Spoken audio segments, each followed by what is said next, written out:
What is up, guys? Sam from the Madden YouTube channel. In today's video, we're going to be taking a look at an unreal passing scheme out of the gun spread halfback week in the spread offensive playbook. But before we do so, guys, please do me a favor, hit that subscribe button. Also, make sure you guys take the time to hit that notification bell so you don't miss any of the uploads coming your way here daily on the Madden YouTube channel. If you guys want to watch me play Madden, you guys can find me on my Twitch channel, twitch.tv/ZanMadden. The link is below in the description, as is an ebook bundle link. If you guys are looking for a different way to play Madden on both the offensive and defensive side of the ball, you guys can get my full single back wing tight U, wing tight, and wing tight Z offensive ebook, as well as my comprehensive 3-4 bear defense that I've been running since day one of the Madden year. Those are linked below. It'll take you to my PayHip account where you guys will receive all the files upon checkout, which means no waiting for me to go live on my Twitch channel or no waiting for a moderator to send you guys those links when you subscribe to my Twitch channel. Okay, guys, without further ado, let's get into today's video. We're going to be taking a look at the gun spread halfback week, and the play that we are going to be running is the H shallow cross. Now, the way that I want to run this play is I want to run it with the tight end and the running back to the wide side of the field. So you notice that we're on the left hash here. You can see by looking at those faint dash marks that are on the play call menu, the ball is spotted on the left hash mark. We want to go ahead and flip that. So in terms of audibles, if you want to run this as a scheme, my recommendation would be to kind of throw in some sort of inside zone or read option type of play. If you can get a bubble or some sort of bubble RPO, maybe you would go into that as an audible. Of course, you want to throw, other concepts. If you guys like smash, you guys have got some smash concepts that you guys can work in there. Corner strike falls under a smash concept. Smash corners is also a great play as well. You could run the cake read option, which is a base with the option to pull with the quarterback and take off. And then you got some flanker screen type stuff, triple option type stuff as well. So it's kind of up to you how you want to run that. But the plays that we're going to be really looking at today are going to be the H shallow cross and the PA bubble Y over. So let's go ahead and take the field here again with that play, H shallow cross, and we're going to break this down against cover 2. Now, this play is an absolutely money concept to the receiver that is on the outside wide side of the field against cover 2. This will either be a rollout big play to the right sideline, or it's going to be a rollout one play score to that same B receiver. If the ball were spotted on the right hash mark, we would be running the play flipped, and it would be to the X receiver. So let's go ahead and show you what I'm talking about. Now, with this play in particular, I want you to pay attention. We got Richard Sherman out there in the cloud flat. He's one of the best zone coverage, play recognition, press corners in the game. He's going to do his best to get a great reroute on this play. What I want to kind of point to is if you take a look at the outside receiver, his fade route, I want to go ahead and compare that. If you take a look at the red line, you notice how it starts considerably a couple yards inside the red line, and the route ends up closer to the sideline as it gets down the field than it does the red line. If I were to compare that to a streak, which stays inside the red line the entire way, or even the hot route and fade that's in your hot route menu, they both basically will stay inside of that red line. So this route is a stock route that makes this play go, and it can also be found in the play PA bubble Y over, which is what's going to make this play really, really nice. So let's go ahead and show you guys kind of what I'm talking about here. I'm going to go ahead and respot the ball and get going. Now, what ends up happening with this play is this fade route to the right, the right side of the field tends to get a nice little release and get outside and deep on that safety, allowing you to kind of roll out and make this throw. So what I'll typically do is I'll try to seal the edge and get a nice little rollout. So I'm going to put a double team on that D end, hopefully pin him to the inside, allowing me to get outside. Now, in terms of the routes on this play, I just like to put the slot tight end on an out route, which is an Ohio concept where you run the outside receiver on a vertical route, and then you just have a nice little baby out route that you can throw underneath as a check down. And of course, you got a couple of backside reads, a deeper dig over the middle at 10 yards, and then of course the backside S post, which we'll get to as well here in this video breakdown. So we'll kind of show this to you, try to roll out, and you're going to try to throw kind of an outside pass lead, and you see how that's going to allow you to just run right by that safety for the one play score. Now, if I were to do that with a regular streak or a regular fade, there's no shot I'm going to be able to complete that ball. Let me go ahead and show you what I mean. I'm actually going to put a regular fade on this. I'm going to run the exact same route combination, but put the B receiver on a fade. I'm going to, slap that same double team, slide protect the same way, and I'm going to try to do the exact same thing. So he actually is going to get an outside release. And I was fortunate right there to kind of fit that throw in, but you're now messing with the sideline. And truthfully, this is not something you want to live on. So again, I'm going to go ahead and show you the regular route. Let's go ahead and try this again. Now, you're not going to get the perfect throw every time, but if you can, you just throw this little outside pass lead and just rack it right by that safety. It's that simple. You're going to throw it right at about 15, 20 yards and click on and rat catch it. Because of the way he runs that route and gets that exaggerated outside release towards that sideline, running outside the red line on the field, this is why you're going to be able to see that success. So you see right here, I'm just going to go ahead and kind of throw it right there. That's 3 in a row. So as soon as he clears that cloud flat, you're gone for the 1-play score. Now, what if they're playing some sort of cover 2 shell, but it's not cloud flats, meaning, you get that reroute on the outside, and he's filtering off to the safety. What if they're playing something maybe like soft squats, so pinch dog press 2? Now, the thing about this play is that in pinch dog press 2, the player that is over Lockett, Sherman, if I were to kind of show you guys, Sherman, he's actually going to play man-to-man on a vertical. So you have to be aware of the route combination that you need to have when you're facing a soft squat. I'm going to go ahead and show you what I mean here. See how Sherman turns and runs with him. You're going to basically throw the backside dig on this type of play. But if you want to manipulate Sherman so he doesn't play man-to-man, it's very, very simple. You could go ahead and go right back to that Ohio concept against the pinch dog 2 press, and he should let him go rather late in the play. So now in this situation, if you know they're running pinch dog 2 press, you can set up a cut block on that player and do the same little rollout. So you see right here how he drops him off. Now you're just going to throw an outside pass lead. That soft squat is basically going to drop off the man coverage and try to trap the throw to the out route in the flat. If you want to, you could also use the tight end or the slot receiver on just a baby flat route. You don't even have to run an out route. The sooner he gets to the flat, the sooner Richard Sherman will let Lockett go. So that's something to kind of be aware of. See right here how he's going to drop off. That's going to allow you to do this little rat catch for the 1-play score. So that looks a little bit cleaner against your cover 2 defense in that you're able to pretty easily beat that down the sideline.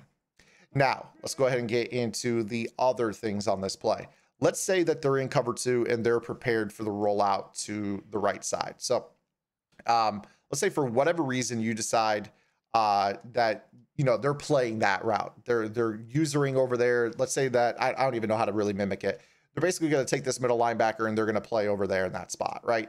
So I'll just mimic that by kind of putting him into a curl flat just to get him to kind of run towards that area of the field. Obviously, a user is going to be a little bit better. So I'm just trying to mimic it a little bit. If you're catching that they're doing that, again, the ball's on the left hash, float your running back.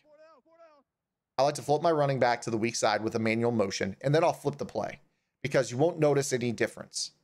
Flip that play, and then what I want you to do on this is I want you to go ahead and smoke route the X receiver on the short side of the field. When you do this, you also want to make sure that you have the flat to this tight end. You could also use a curl or a 10-yard out route. Does not matter. He cannot run a route to the short side of the field. That's all that needs to be said. And when you run it this way, what ends up happening is you're going to get a 1-play score to lock it over the top to the left. So I want you to see here how this works.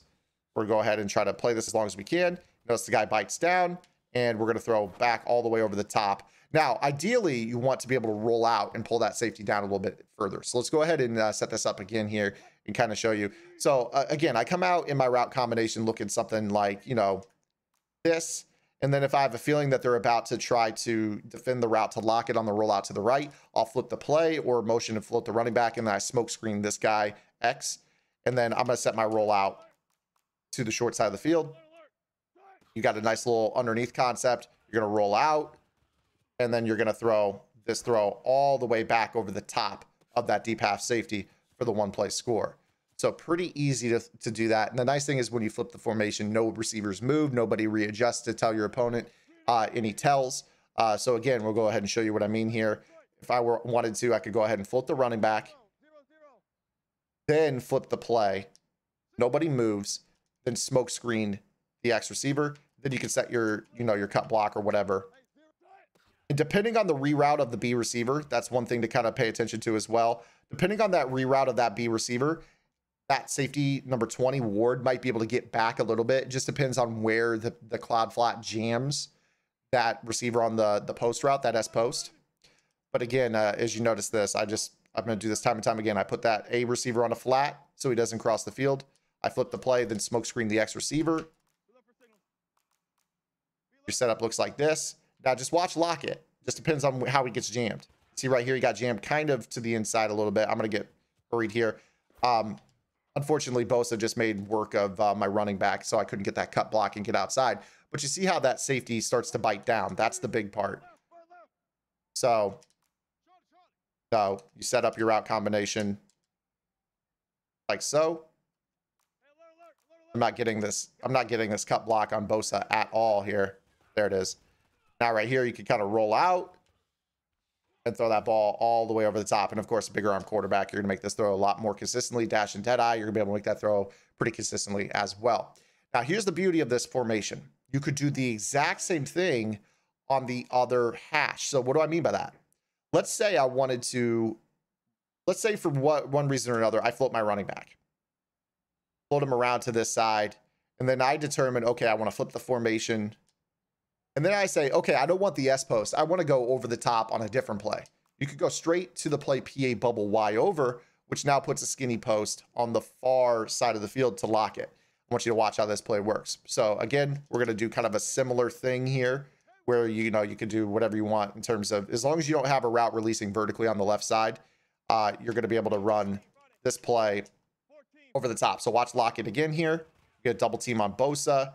I'm going to get flushed, but you see how B is wide open over the top here? That's the importance of that play. So kind of prolong the play right there or whatever, and pick up big yardage. So that's going to be able to really beat cover 2 over the top for a one-play score. Let's go ahead and go back to our first play, that play the H shallow. Let's say you're facing cover 4. Everyone loves good old cover 4 this year. If you're facing cover 4, you could run the exact same route combination and beat cover 4 the same way. So this route combination against cover 4 will be a one-play score. So notice here, we're just going to wait. Here comes B all the way over the top. Throw that for a one-play score very easily against that coverage as well. So this will beat your cover 4 drop show 2. Let's say that your opponent is blitzing. I mean, obviously, we know that people are going to see spread. They're going to decide, okay, I want to blitz you now.